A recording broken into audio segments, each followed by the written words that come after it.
All righty, welcome. I am Heather Pierce Campbell, the legal website warrior. I'm an attorney and legal coach based here in Seattle, Washington, serving online information entrepreneurs throughout the US and around the world. Welcome to another episode of Guts, Grit, and Great Business. I am so excited to have my friend David Muntner here. Welcome, Dave. Hello, nice to be here. Oh, it's so great to have you. I was just going to say we're so overdue for this conversation on the podcast. Heather, you're one of my favorite people. Oh, thank you. Well, folks, did you hear that? You heard it here. I'm going to save that one, Dave. Thank you. Great way to Yeah, start the conversation. well, you are a living embodiment of the title of your podcast Oh, because you certainly have guts and grit, and you're doing the whole business thing. You're owning it. awesome. Well, I love it. I think most of us probably that start podcasts, we better do it on a topic that we relate to and feel passionately about, right? And I don't know if you know the origin story of my podcast, but I launched it right Tell it after, again. Tell it again. right? Right after COVID started. And just being in the business of serving small businesses, right? Information entrepreneurs, sometimes they're micro businesses.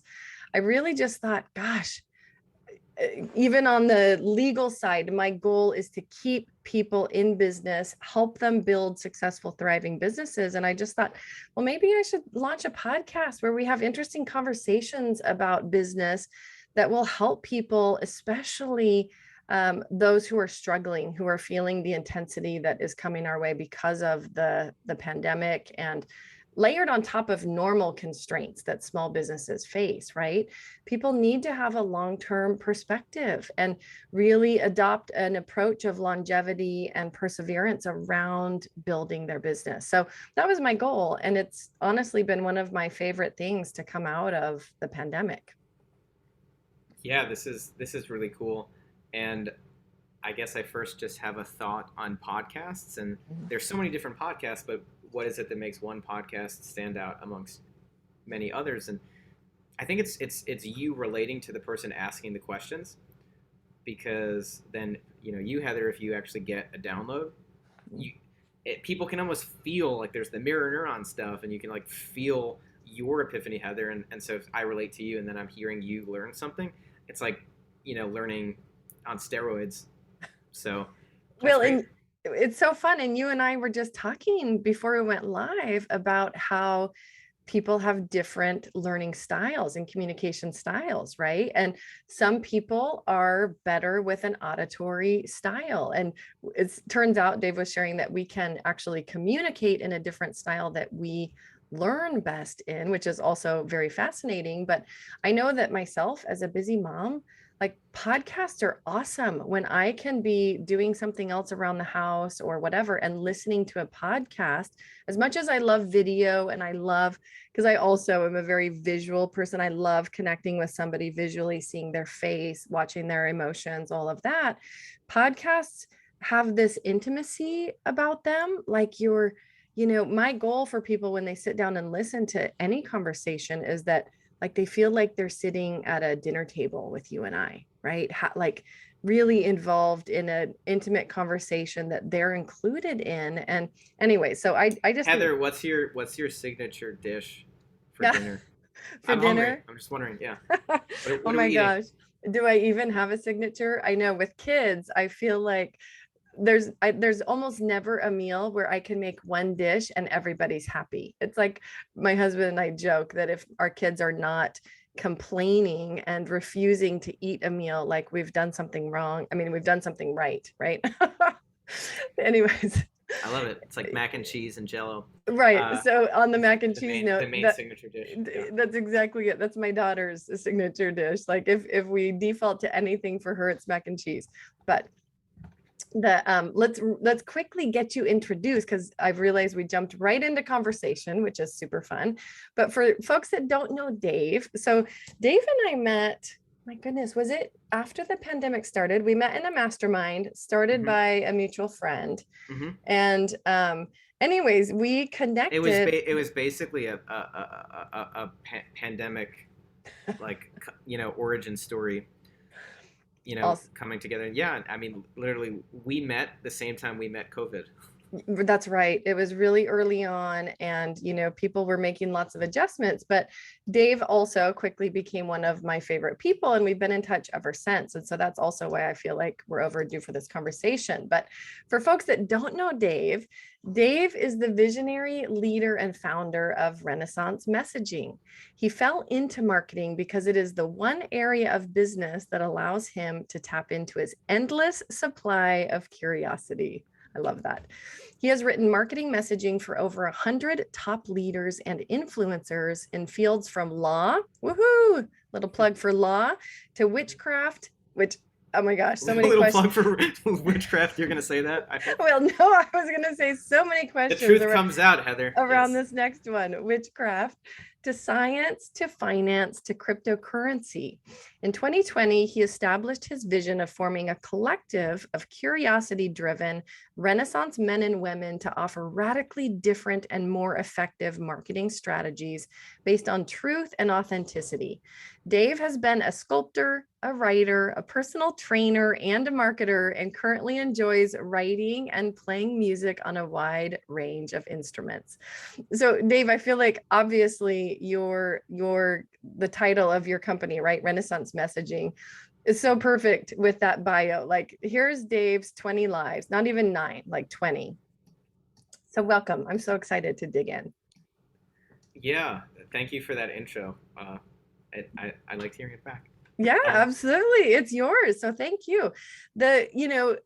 I'm really curious though, because you have done so much. And I know when you and I first connected, like I learned a little bit about your background, but it was recently in getting you connected to some other folks in my network that like I learned you were a personal trainer for years. That piece I didn't know. Is there anything yeah. else on this list that like should be added or that's not on this list that we should Uh, talk about? yeah. I mean, well, one of one thing that was I went to Medium Camp once, Oh my and goodness. was actually told that I would, by this one. I won't name names for now, but like this person has written books and is one of a very famous Medium. medium, and Mhm. yeah, basically called me out. And he's like, "You're a powerful medium," and then made this announcement in front of like 200 people that he's like, "This is Dave. He's a medium." And then I got invited for free to the medium camp, of which I was one of 12 people. The other 11 people were professional mediums, and then so that was an experience. Yeah, not everybody goes to medium camp. I'm Yes, and not so everybody should. Maybe I shouldn't have. But yeah, that was a thing. amazing. What? Yeah. So, well, one of the things I'd love to just jump into is Mhm, the concept of being a Renaissance man, a mhm, Renaissance woman, a Renaissance person, and I like to kind of jump between the two of like, there's the shadow, which is being a jack of all trades and a master of none. And generally, if you're into entrepreneurship, then you can fall into that bracket very quickly of I'm doing a lot of things at a mediocre level and I'm stressed and overworked. And then there's being a Renaissance person where like Leonardo da Vinci, my boy, where he's done all of these different things and you still like if you kind of dive in deeper, you're like, oh wow, Leonardo da Vinci was one of the first people to create a jam session.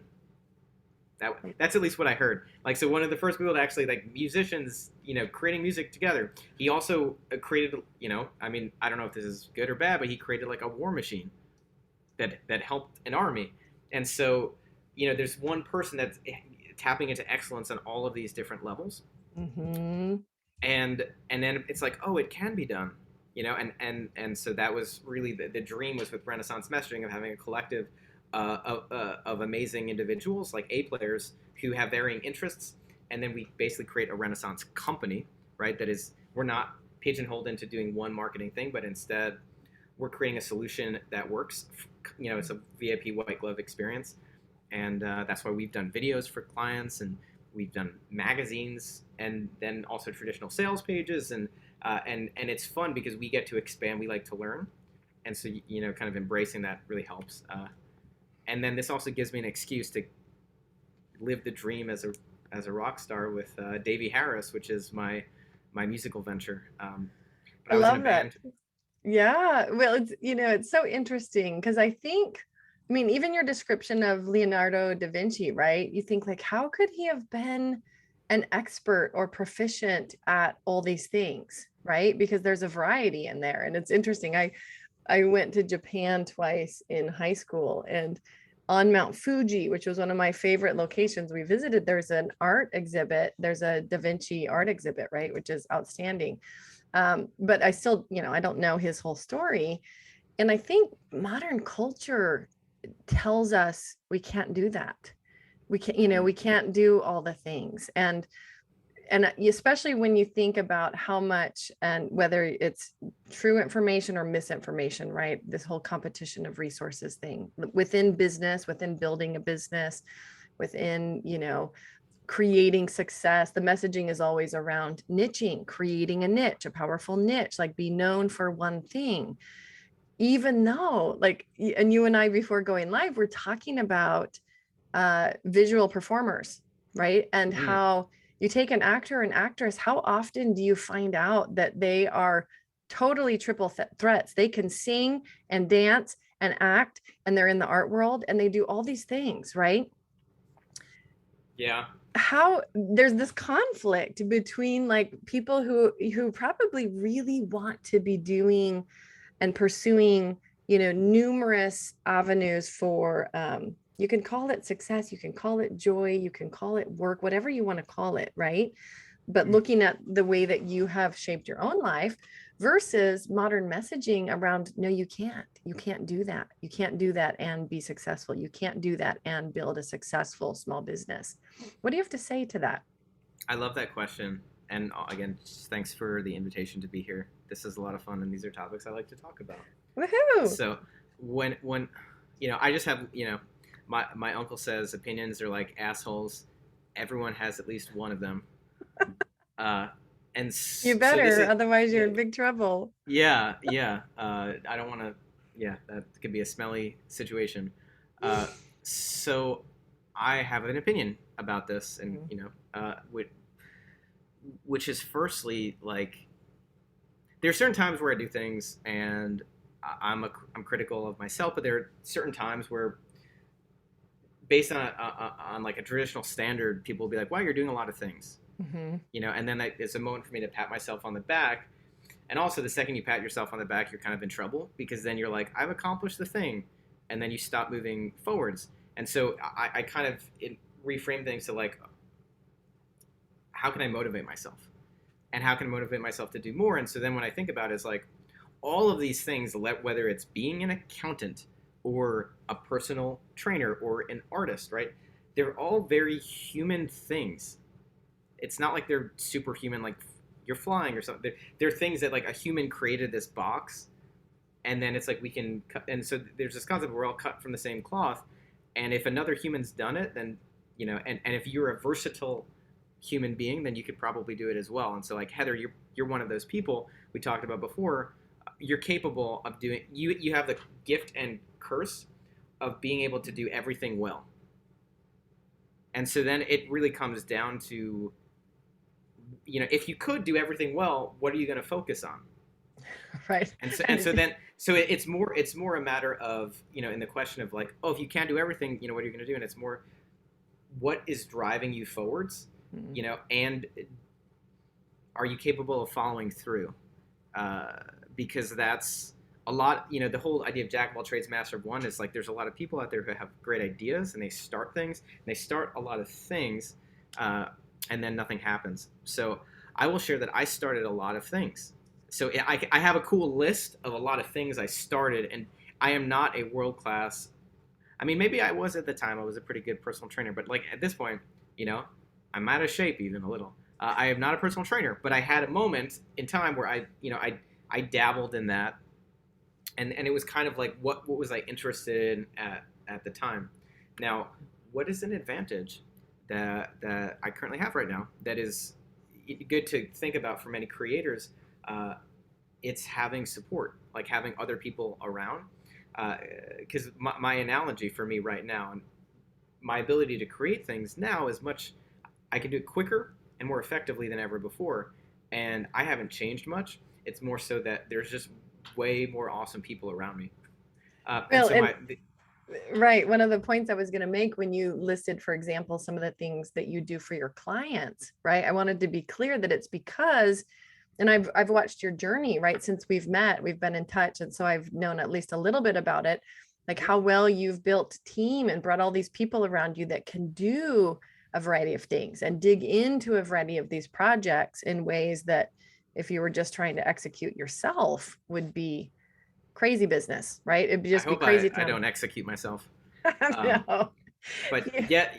yeah, yeah. So one analogy is just that like we as creators, and most likely if you're listening to this, you're a creator yourself. Mm. It's kind of like you're a water fountain, and you have this water that comes out. And I was recently at the gym, and so there was like the water fountain was like pointed towards, the not from the side, but actually like if you press the push button, the water will just go and make a nice puddle on the floor. And so I'm basically this water fountain, and if there's not like a receiving end, like a bucket, or then I just make a mess. My life is a mess, right? But if there's like the right people around to basically capture the idea, Mm. then you're actually watering a garden. You're using it for something more. And I've just realized that like now I'm aware because I've tasted the forbidden fruit of like really awesome people that can collaborate.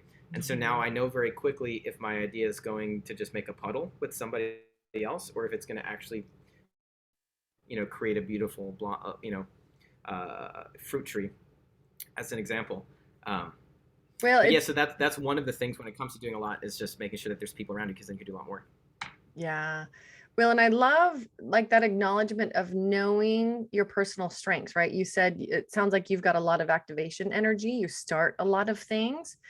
Hmm. And I think a lot of people, culture tells us like it's bad to do that. If you're not a finisher, right? You've got something wrong with you, or, I can relate. I have a lot of activation energy myself, and I can make decisions quickly and move a little bit too quickly in multiple directions, which does not always serve me well. And yet, if you go through the process like it sounds like you've done of recognizing how to utilize that strength, acknowledging it, embracing it, and utilizing it well, doesn't have to work to your disadvantage, right? Yeah. And it really is about getting to the point of knowing yourself in a way that allows you to call on those strengths that in one circumstance seem like a disadvantage, and in the right circumstance really really operate as a strength. Yeah. I mean, I don't know, the way, because we're talking about business a little bit, Mm. and then maybe I'll kind of share some personal fun struggles and some successes, and then where I'm at currently. But there's this, it's like the journey that either you're working for somebody else, which is fantastic, and there's individuals that actually really thrive in that space, or and I also for most of my life didn't when I was first learning about entrepreneurship, I didn't think I was capable of being an entrepreneur, and I was super self conscious about it. I'd like see all these other people that were Mm. seemingly succeeding, growing a business, and it seemed like I was not cut from the same cloth, and I was just an artist. Like I thought when I was in the band, I was like kind of a bit of a self-hating musician for a time. I'm now a Mm. recovering self-hating musician. But there was a time where I was just like, I had all this envy for quote unquote successful individuals who were focusing on one thing and really just having it grow and feeling like, "Oh, I can't really do that," or I'm Mm. interested in these different things and I'm never going to kind of follow through. So I'm sharing little pieces of the puzzle and it'll all come together at the end.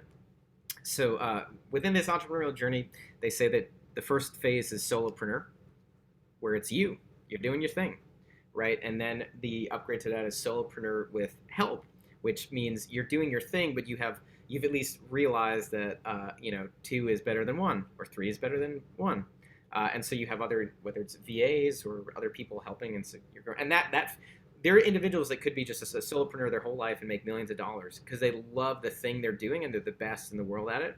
Congratulations if that's you. Solopreneur with help, you're like, okay, we're kind of expanding a little bit more. then there's then you get to like, you know, basically being a business owner where you now have a team, you know, and it's kind of like so, and then you know there's enterprise level and it kind of expands. And so one thing to keep in mind is different individuals don't necessarily think clearly about what stage they're in that when they're giving feedback or advice, because like there's like different navigational tools when you're at solopreneur or solopreneur with help, or you know you're kind of into that entrepreneurial space.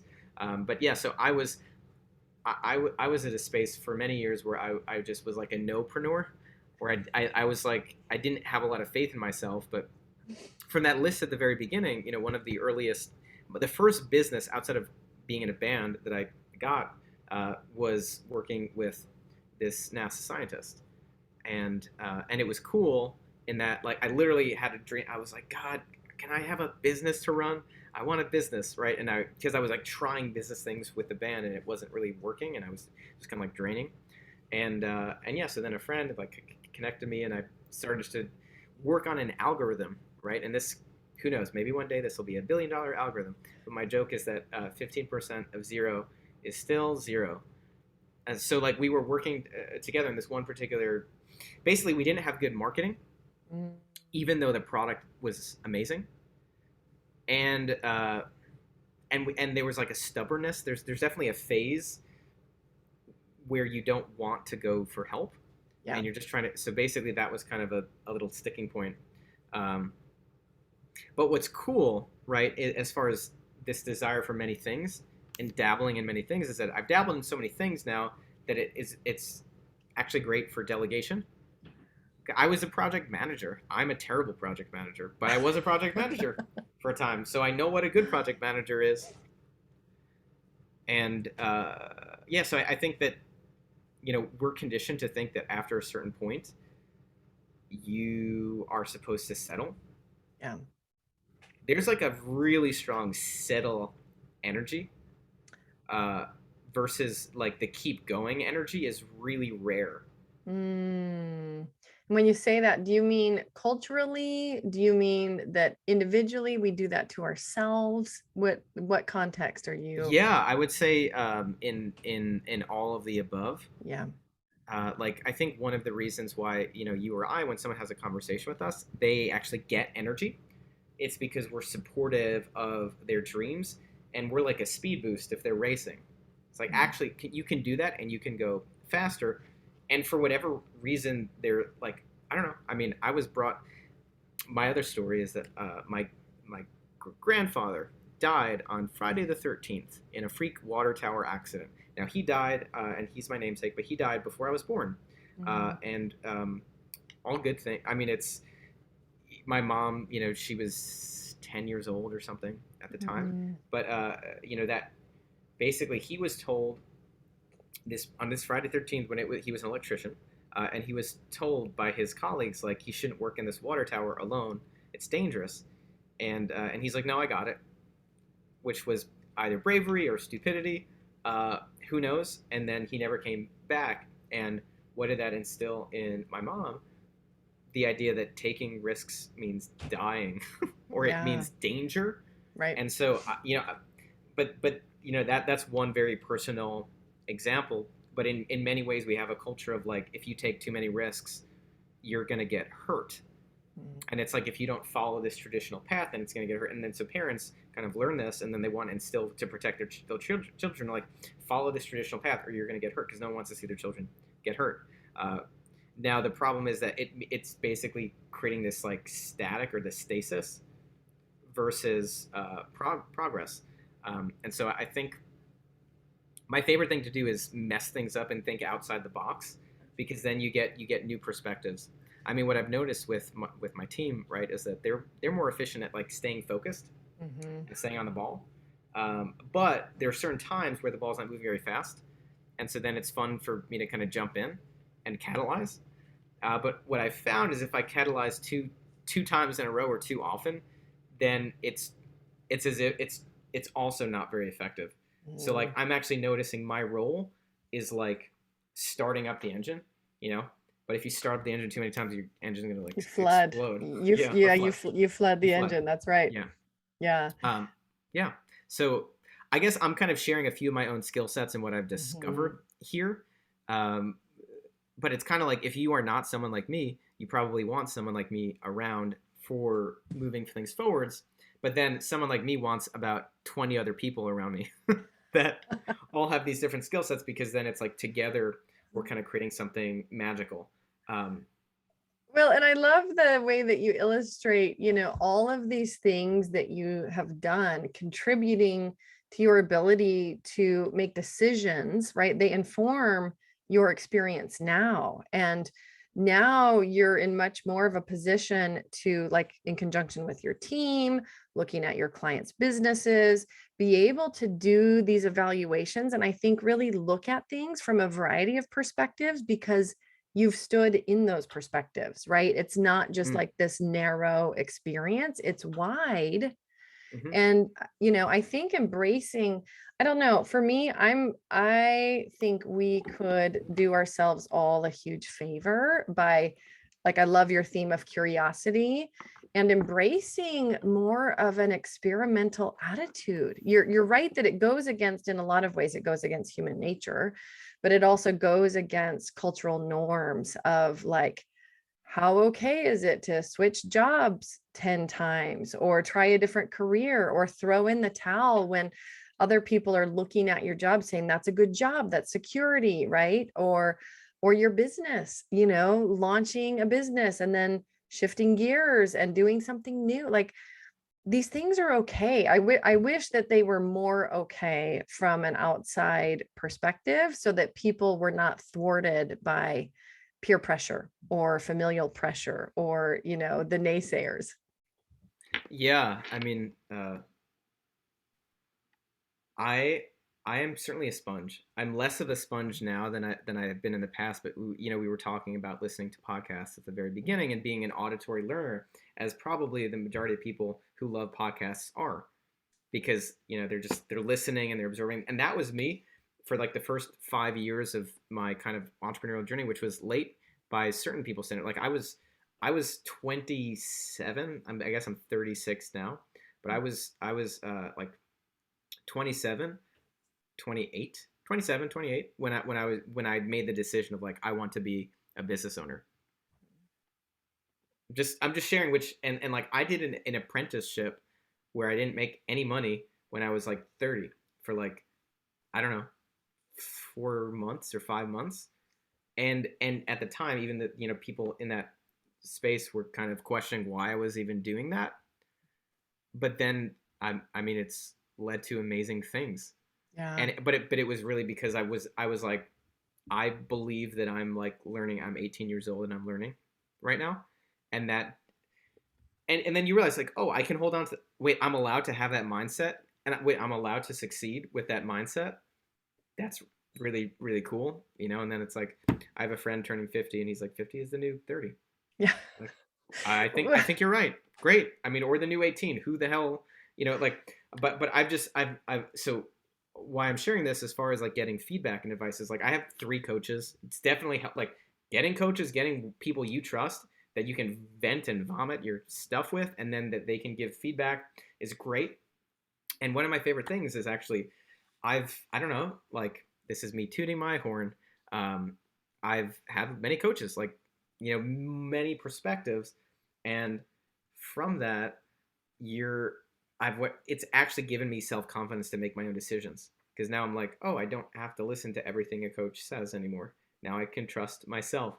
But it actually took a lot of that, and so I'm sharing this because I've cultivated a skill of listening, just Mhm. literally based on listening to so many freaking podcasts, and then also having so many coaches. Like I've been a just nodding my head and listening for a long time, and then what I've realized now with tuning this listening is that a lot of the modern world is not giving speed boosts to people as they're growing their businesses, but instead creating these ways of slowing things down. Yeah, It's like detours, sidetracking. Yeah. Yeah. yeah, and so it doesn't have to be that way. I guess it's just like for those listening, it's like you getting really aware of when someone is telling you information, is it giving you energy or is it taking away energy? Because a lot of times, if it's taking away energy, it may not be the right feedback for you. And I'll just give an example, which is that like I created a songwriting retreat in Hawaii. It was great, and it was sold out. And and it was like it's an investment.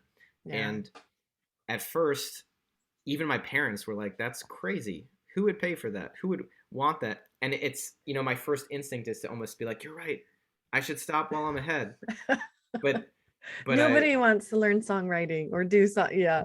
Yeah, but then it was like committing to it, which by the way, that's the key to any, when you were mentioning like doing all those different things.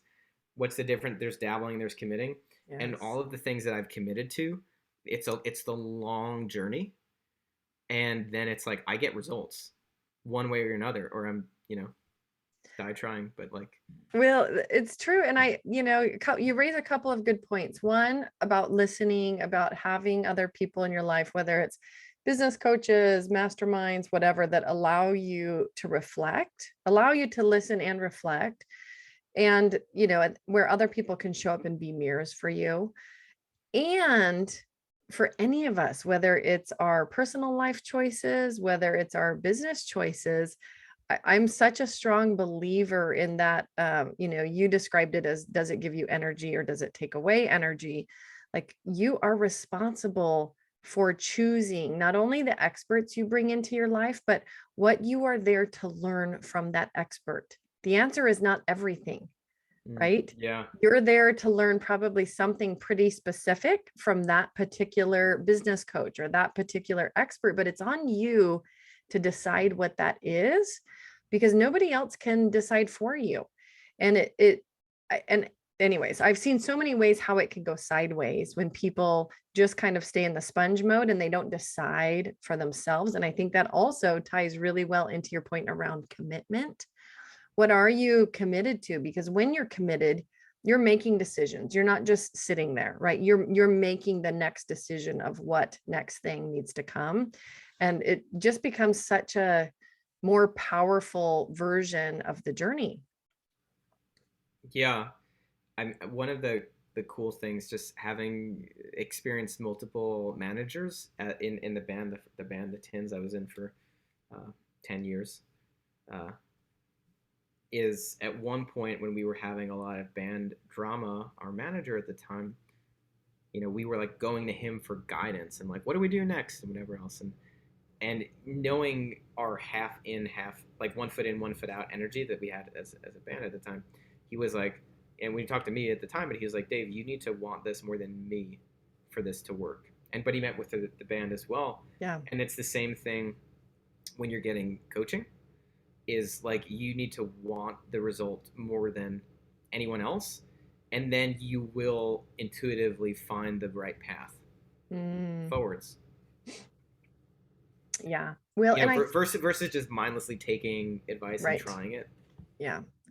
Well, and I think, the folks that are able to figure it out more quickly, they are paying attention to some of those signs and signals, whether they're internal, they're intuitive, instinct on something. And I think for a lot of folks, because, when you mentioned the piece about like, you felt like you were cut from a different cloth, you really wanted to be an entrepreneur and a successful one, and you just felt like maybe, it wasn't for you or you couldn't do it. I think there's a ton of people who already are entrepreneurs who feel that way, right? Yeah. There's a ton of people. And you even look at the statistics around at what point do the vast majority of entrepreneurs reach success? Guess what? It's in their late 40s and their 50s.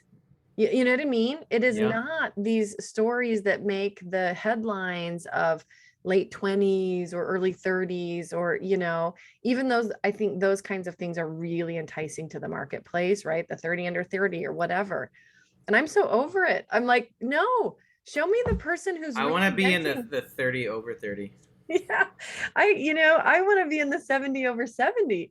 Like, I want, show me the people who are still reinventing their lives in their 60s, in their 70s, in their 80s. It's like, we should just come up with all kinds of fun awards, like 30 under 80, or you know, Right. the 20 over 20. Yeah. But it's, I think that sense of the fact that it's a journey and that we are always going to have the opportunity to evolve if we choose it and be very intentional about what comes next.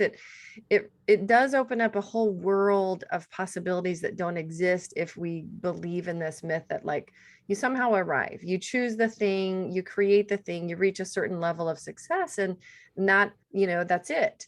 And it's like one of the favorite mutual people that I introduced you to, right, is a client of mine. And when I learned her age, I just about fell out of my seat, right? I think she turns 80 this year or next year. And Mhm. like, she just launched a new software program, right? Because it didn't exist in the world.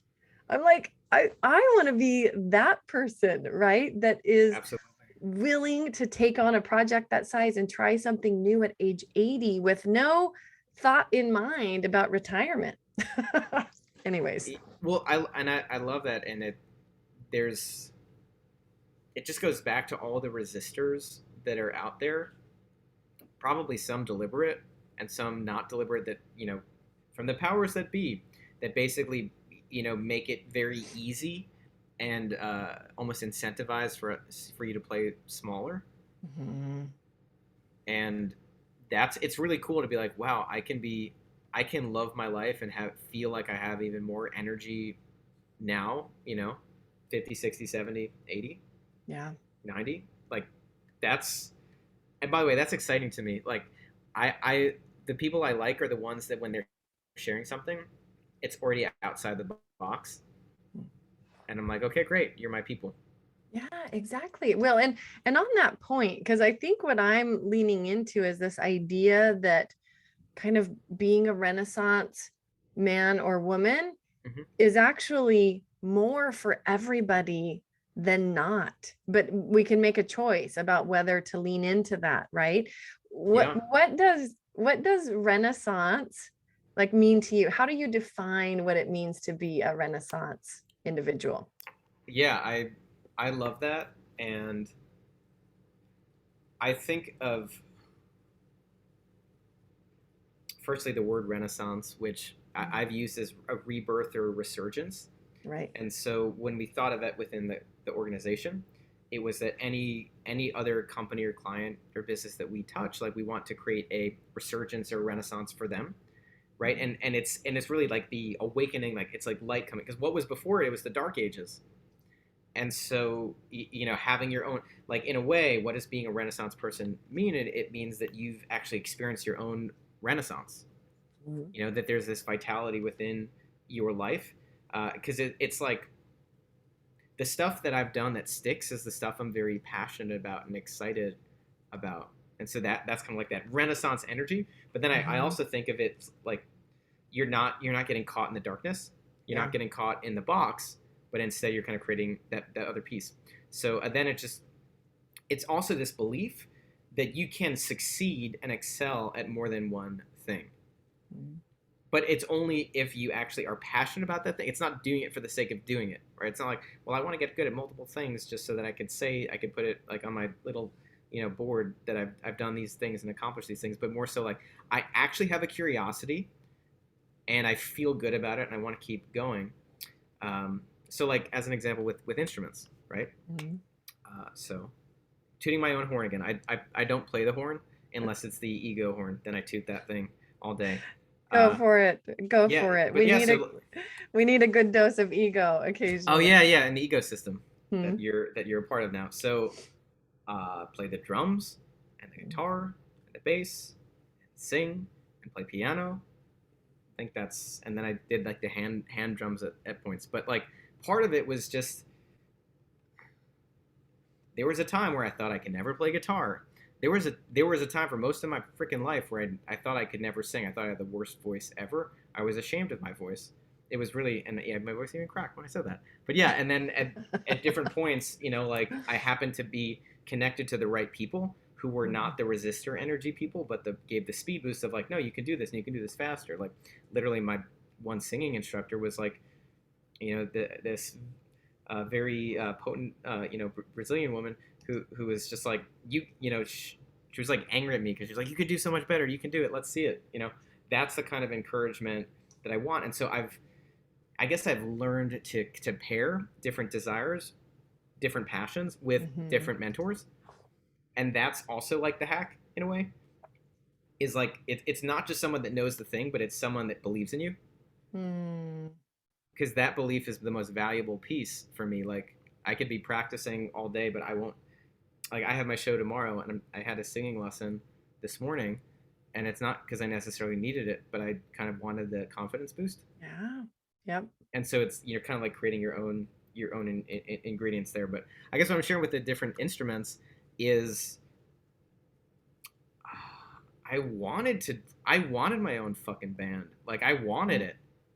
And so and then it was once I kind of had the belief that I could play all these instruments, like then I was like, oh well, I'm definitely doing that. Like wait, I can do that. I'm definitely going to do that, right? And so I guess the Renaissance first is the awakening of like, oh, you can do more Mm-hmm. than you realize, and then it becomes like, okay, let's do it. And then this is coupled with strategy, right? Like what I didn't know, years ago is like you can actually be very strategic about what you work on, and you can have phases, and then it becomes okay. 3 years from now, what's the thing I want Mm-hmm. as an example, and then it's like reverse engineering it. Well, what's the thing to focus on now and double down on now? Um, Mm-hmm. Well, and I love, even your description of like the multiple instruments. I think some people would probably hear that and feel intimidated, like, well, I can't do 8 things at once. And for me, I'm curious whether, because when I think of the word Renaissance, like I really think of like renewal, like mm, renewed energy, rebirth, revival. And actually, I looked up the definition while we were speaking, right? great. Um, a revival of or renewed interest in something, right? Yeah. Or rebirth, right? It literally means rebirth. And so for me, my question is it about doing all of these things at once? Is it about just bringing all of ourselves to whatever it is that we're doing? Or is it about the fact that, like, when you look at a well-lived life, at least in my opinion, there are a number of rebirths and renewals that happen in sequence in that life, right? So could you be a Renaissance person that just reinvents yourself or moves on to the next thing? And, that, I don't know. And I feel like society now, because especially when you talk about the cultural piece, I think interestingly, the pandemic has opened the door for a lot of people for that experience, a rebirth Mm, or a renewal or a recreation. So that's one of the silver linings that I see. But oh yeah. right, for somebody who wants to relate to that term, Renaissance man, Renaissance woman, I'm curious your thoughts on whether it's doing all the things all at once or this concept of continual renewal. Yeah, and thank you, because this really helps to clarify things. So, if in my bizarro universe, my actual rebirth was becoming a Renaissance person. Mm, Like I literally have the desire to be a Renaissance person because that seems cool as shit to me, and I'm like, I believe I can do it, just and then I'm giving like, yourself the freedom to embrace that. yeah, and Yeah. so in a way, that was my own personal Renaissance. Mm. But your point is amazing and very valid, and so I honor you that actually makes perfect sense. Of and if you're listening and you're taking anything from this conversation, it's kind of like a thought of, well, what's an area of my life that's kind of dying or atrophying that I don't want it to, and then it becomes, well, what does the rebirth of this look like?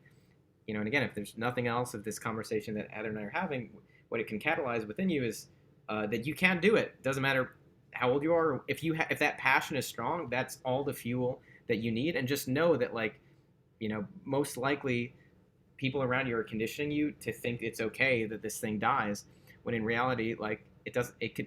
I'm telling you, it's not okay, right? If you want it to grow, then Mhm. own that. Totally. Well, and that's a really important piece. Like, is it okay within you, or is there some longing or holding on to it that's occurring, right? And how could that be a rebirth for you? Oh, Dave, I feel like, I mean, we've just touched the tip of the iceberg. We haven't even gotten into, for example, your brilliance around messaging and like the clarity that you bring to clients. And there's a whole personal story around that that I want to share. I feel like there's a part two to this conversation, so I'm going to put a pin in it. But Okay, I, perfect. but for folks, because we are bumping up against the hour, for folks that are listening, I just want to ask you, where do you like for people to connect online, right? People that are like, oh my gosh, I'm loving the idea of this Renaissance concept, Renaissance messaging, bringing my business, my marketing, my message to the world in a better, more truthful, more authentic way, right? People are getting really tired of some of the old strategies and a lot of the tactics and the kind of the shock and awe that happens in especially online marketing, right? Hmm. And there's something very refreshing. I would invite you, if you're listening and you've got a small business and you are thinking like, oh my gosh, I've never really tackled my messaging, or it's evolved and I need to fix it. I need to bring it in line with, where I'm at now. Like, it's really refreshing to even just read the copy on your website. I did that after I made a couple connections for you recently, and I was Hmm. like, ooh, this is like such a refreshing message to read. I would just invite you, if you're listening, to pop over and check out Dave's website. So we'll be sure to share that in the show notes. Yeah, Dave, thank you. anything else, yeah, that you want to share as far as where you are online, where you like to connect with people? Yeah, thanks for that. Feel free to head to renaissancemessaging.com, and there's a place where you can kind of connect, or want to learn more. I think we have an option there, but that kind of shares the mission and our approach.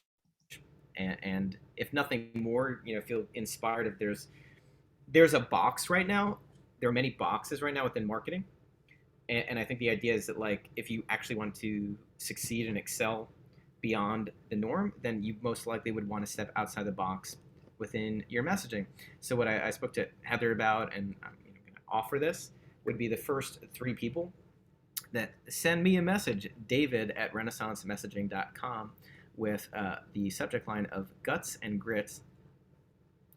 Then myself or someone at my team, we will offer you a message disruptor session, which normally, yeah, it has a price tag to it, but Yes, aren't. it does. And I will interject really quick that if you are listening this and you are even slightly inclined to do this, you're insane not to. I'm just going to say that. If you knew the list of folks that Dave has worked with, if you know the kinds of projects and businesses that he's worked for, and I can personally talk about the level of clarity that Dave brings to his clients and his work, you want to be sprinting to that that Well, offer, which is tremendous and very generous of you, Dave. well, thanks very much. Yeah, and then if you're not one of the first three, but you still send a message, I'll make sure that my team will send you some cool messaging care package to really catalyze your branding. Because, like, really, I view myself as like the low hanging fruit police of just looking for opportunities that you wouldn't have seen yourself. And my other joke, by the way, is that if you don't know how to spell Renaissance messaging or Renaissance, then you're not for me anyway. Sorry. I Uh, love that. Well, and we will share your links at legalwebsitewarrior.com/podcast. So hop on over. I would love for you to check out Dave's work. Dave, thank you so much for being with us today. Again, there will be a part two to this conversation where we dig into even more of your current th- work and brilliance. love What it. final thought would you like to leave people with? Yeah, thank you for having me. The final thought is, it's nice sometimes to do a little bit of, like, either a life audit or a business audit, and really just consider all that you've done thus far, and realize, like, try to listen for that voice, the little voice that's not like the nagging voice that's like you should do more, but more so the voice that's like loving and nurturing, that's like, wow, like, and you're capable of even more. And whether that's just more enjoyment in life, or more satisfaction, or just believing that you're worth it to explore or experiment, then I would say listen to that voice. That's kind of my last little thing, is like, if that voice is there, he or she or they, it's worth listening to. And Mm.